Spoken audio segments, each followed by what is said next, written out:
No, but I completely agree with what you're saying, because it ultimately, and of course, well, let's just jerk each other off. Oh yeah, wait, you want to jerk each other? But this podcast just took a drastic turn. All right, cut the camera before we get to but no, but ultimately, like, I do think that the reason why that we've clicked, like, in terms of when I met you, the very first dude, if we were ever gay, had, we are a power couple, bro.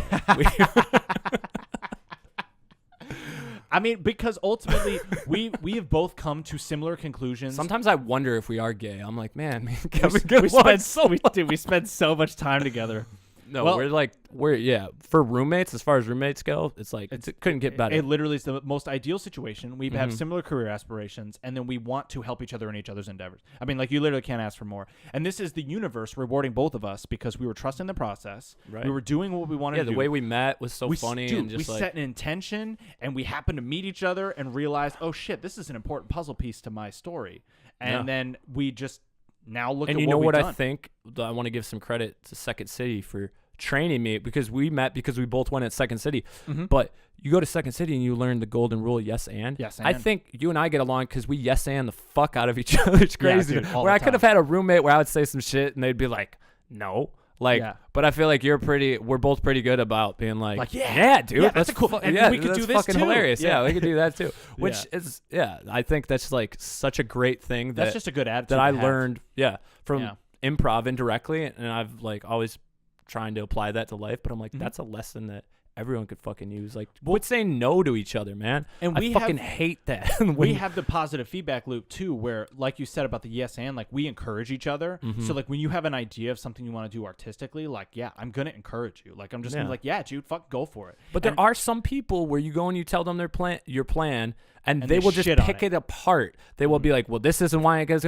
And meanwhile, it's all hearsay. I know it's imaginary if I say yes to you. Yeah, it's gonna work, Kevin. Still, that's empowering you, and that's going to help you on your. Although negative, I've definitely fed off people that told me I couldn't do shit. Sometimes I wonder why I'm trying to do some of the things I do. And I look back and I'm pretty sure it's just because a couple motherfuckers were like, you can't do that. Yeah. I'm like, you just wait, motherfucker. Yeah. See my plan, if I grew up with a bunch of yes men around me and shit, I probably would be in a completely different place. But I wonder, would I be in like this way better place because everyone was saying yes? Or would I have just gotten soft as fuck because everyone was. I think it's important to have a little bit of pushback. Yeah. But what you need to realize. And real criticism is super useful. That's useful. But a lot of people are just talking shit because they're disappointed in themselves. And they couldn't even try. Yeah. And then they see you doing some shit and they're like, who's this motherfucker stepping out of line, bro? Yeah. Go back to being a fucking sim, bro. You can't step outside the matrix. Where's your green diamond, motherfucker? I don't see nothing above your head. Yeah. Only a halo, bitch. Ooh. No, but for real though, I think it's really important to realize that it is important to get criticism, but to understand when somebody's criticizing you to then help you and like literally they want you to just be better versus somebody who's like trying to shit on your idea so that you never even start. Yeah. Because really 90%, like, dude, this podcast, I never planned for this to go to this point. All I had to do was start it. I just needed to go.